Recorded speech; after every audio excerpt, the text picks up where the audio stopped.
বিগত 5 তারিখ বাংলাদেশের ছাত্র জনতার রক্তঝরা আন্দোলনের মাধ্যমে, বৈষম্যহীন আন্দোলনের মাধ্যমে ফ্যাসিস্ট হাসিনা সরকারের পতন হয়েছে। কিন্তু দুঃখজনক হলো সত্য, আজকে এখনো চট্টগ্রামবাসী সেই বৈষম্যের শিকার।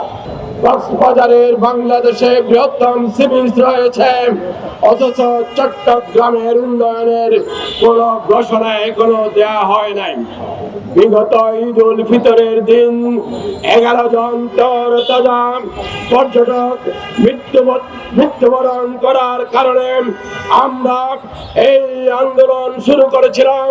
চট্টগ্রামে ডিসিকে স্মারকলিপি দেওয়া হয়েছে, মাননীয় যোগাযোগ মন্ত্রণালয়ের উপদেষ্টাকে স্মারকলিপি দেওয়া হয়েছে, সড়ক পথে মানববন্ধন হয়েছে, কিন্তু এখনো আমাদের দাবি পূরণ করা হয় নাই।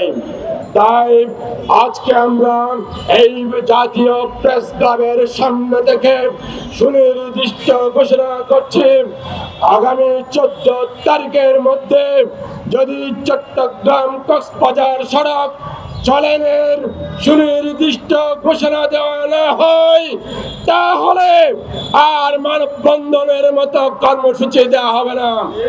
অনির্দিষ্টকালের জন্য চট্টগ্রাম কক্সবাজার সড়ক বন্ধ করে দেওয়া হবে, অবরোধ করে দেওয়া হবে, যতক্ষণ পর্যন্ত না চট্টগ্রাম কক্সবাজার সড়ক চলনের সুনির্দিষ্ট ঘোষণা না দেওয়া হবে।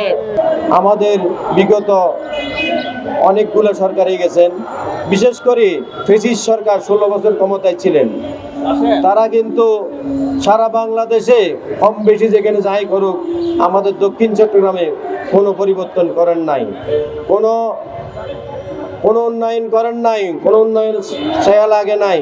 তা আমরা অনতি বিলম্বে আমাদের বর্তমান যে সরকার, আমাদের জুলাই আন্দোলনের ছাত্র জনতার যে সরকার, আমাদের মাননীয় উপদেষ্টা প্রফেসর ডক্টর ইউনূস স্যার আমাদের চট্টগ্রামের সন্তান, আমরা ওনার কাছে আমাদের অনেক প্রত্যাশা, যেটা শুধু আমরা না, সারা বাংলাদেশের মানুষের নিরাপত্তার জন্য ওই রাস্তাটা চাই, আর বেশি কিছু চাই না।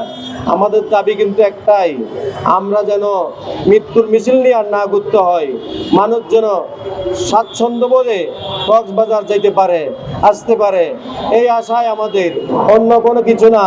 আমরা কোনো দাবি দেওয়া এমন কোনো দাবি নেই আমাদের সরকারের কাছে, আমাদের নিজস্ব কোনো দাবি না, এটা সারা বাংলাদেশের মানুষের দাবি, চট্টগ্রামবাসীর দাবি।